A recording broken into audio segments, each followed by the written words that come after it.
Girls, today we are going to see the poem The Castle by Edwin Muir. The poet Edwin Muir was born in the year 1887, that is the 19th century, and he died in the year 1959, that is the 20th century. He was a renowned Scottish poet.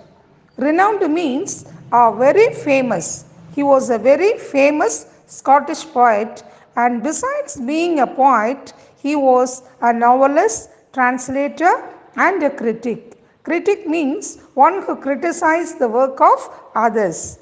He was remembered for his vivid poetry.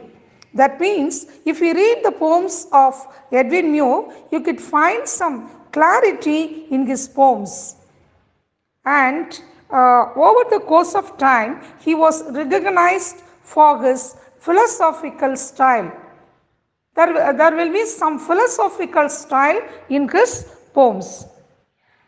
First poems and chorus of the Newly Dead contain Muir's initial attempts. You can see the initial attempts of Edwin Muir in the first poems and the chorus of Newly Dead.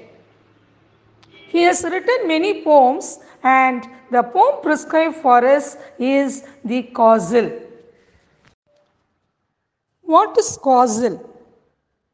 Castle is nothing but a large building with high walls. Imagine a large building with high walls and towers that was built to defend people from attack. In Tamil we call it as kottai. Okay, this is what is called a castle. This poem narrates the downfall of a mighty castle due to the disloyalty of a particular soldier. We all know money makes many things. Even the dead person's mouth will open if you show him the money. In Tamil we say, Panam endral pinamum vayi thirakkum, isn't it? So money makes many things. Some people are ready to go out of beyond their conscience, against their conscience because of money. And this particular soldier, he betrayed because of his desire for money. And his disloyalty causes the downfall. This poem, it contains 6 stanzas, and the first 3 stanzas speak about the power and the strength of the castle. The next 3 stanzas, it speak about the downfall of the castle. Okay? Now I will tell you the gist of the poem and afterwards give you the line by line explanation. This poem is an allegory and it narrates the downfall of a mighty castle due to the disloyalty of a particular soldier.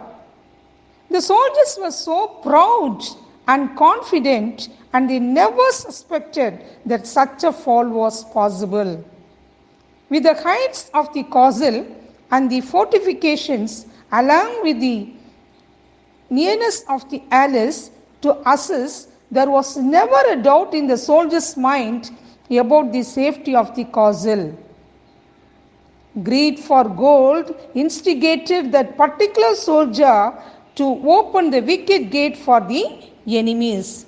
The desire for money and greed for gold instigated that one particular soldier to open the wicket gate for the enemies. The enemies, they entered the castle and the castle was captured. The castle, which was so strong and powerful, has now become so weak and thin, and it is captured because of the disloyalty of that one particular god. So this poem narrates how disloyalty and greediness makes the downfall. I have sent the image of the castle. If you see that image, you can understand what is a castle. Now look at the second stanza.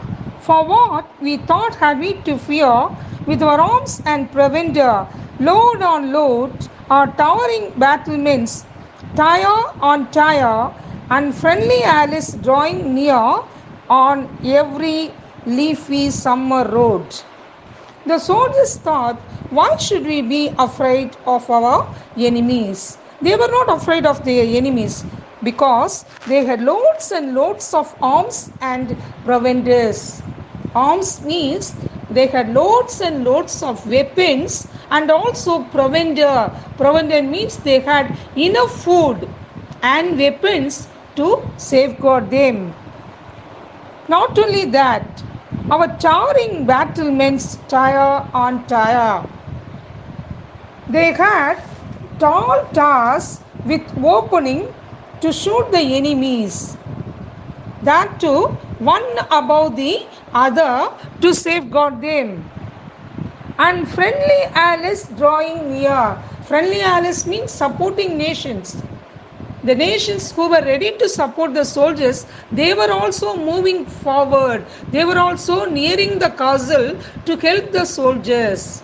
So when they had all such things, there was no need for them to be afraid of their enemies. Every leafy summer road, the supporting nations, the soldiers of the supporting nations, they were walking on the leafy summer road towards the castle. When they were nearing the castle to help the soldiers, there was no need for them to be afraid of the enemies. So this is what the second stanza says. The part which is shown in red color is a turret wall, and the man in blue shirt is a mower. Now look at the second stanza. For what we thought had we to fear, with our arms and provender, load on load, our towering battlements, tire on tire, and friendly Alice drawing near on every leafy summer road. The soldiers thought, why should we be afraid of our enemies? They were not afraid of their enemies because they had loads and loads of arms and provenders. Arms means they had loads and loads of weapons and also provender. Provender means they had enough food and weapons to safeguard them. Not only that, our towering battlements tire on tire. They had tall towers with opening to shoot the enemies. That too, one above the other to safeguard them. And friendly Alice drawing near. Friendly Alice means supporting nations. The nations who were ready to support the soldiers, they were also moving forward. They were also nearing the castle to help the soldiers. So when they had all such things, there was no need for them to be afraid of their enemies. Every leafy summer road, the supporting nations, the soldiers of the supporting nations, they were walking on the leafy summer road towards the castle. When they were nearing the castle to help the soldiers, there was no need for them to be afraid of the enemies. So this is what the second stanza says. Now look at the third stanza. Our gates were strong, our walls were thick, so smooth and high, no man could win a foothold there. No clever trick could take us dead or quick. Only a bird could have got in. What could they offer us for bait? Our captain was brave and we were true. Our gates were strong and walls were thick. The soldiers were not afraid of the enemies because the castle had strong gates and thick walls. Not only that, they were so smooth and high. They were very tall and smooth too. Here the word smooth refers to a flat surface. When the walls have flat surface, it is not easy for us to climb. Sometimes we may slip and fall, isn't it? So, even though the walls were tall, they were very smooth too. So, it was not easy for the enemies to climb on the walls. That is what smooth. And no man could win, since because our gates were strong and our walls were thick, smooth and high, no man could win us.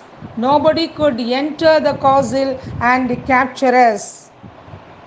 A foothold there, nobody can step into our castle. No clever trick could take us dead or quick. Here the word quick means alive.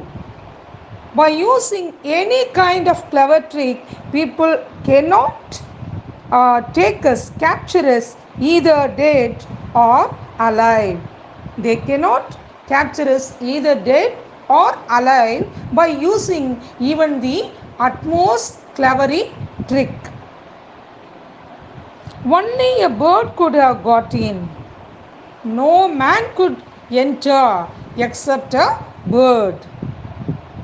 What could they offer us for bait? Bait means bribe.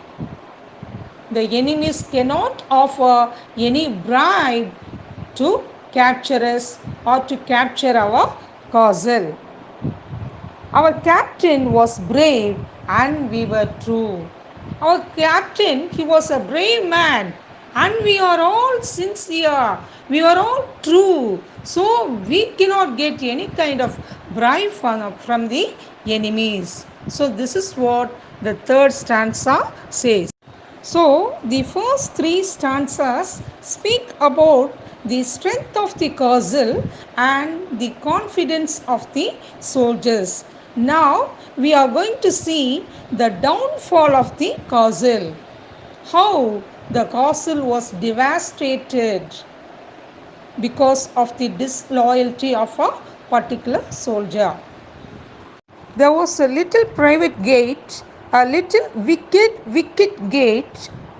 The wizened warder led them through. There was a little private gate. In the castle, there was a small private gate, secret gate, and the enemies they entered through the wicket gate. Wicket gate means a small gate. Here, the poet has used the adjective wicked. Usually, we use the adjective wicked for a person. He is a wicked person, means a bad person or an evil person. Here, he has used the word wicked because only through that small gate the enemies were able to enter the castle. That is why he used the adjective wicked for that wicket gate. The wizened warder led them through. The wizened warder means the old guard. The old guard, one of the soldiers who was old, he led them through. He allowed the enemies to enter the castle because he got the money, he got gold from the enemies as a bribe.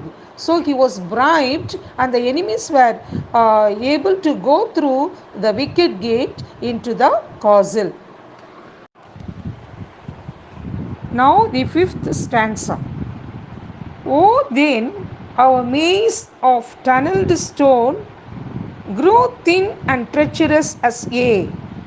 The cause was lost without a groan, the famous citadel overthrown, and all its secret galleries bare.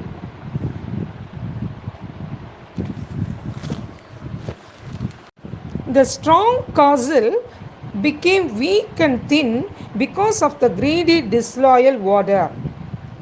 When the stony walls of the castle became thin due to the treachery, it became an easy victim for the enemy. The enemies were able to enter the castle so easily when it became so thin.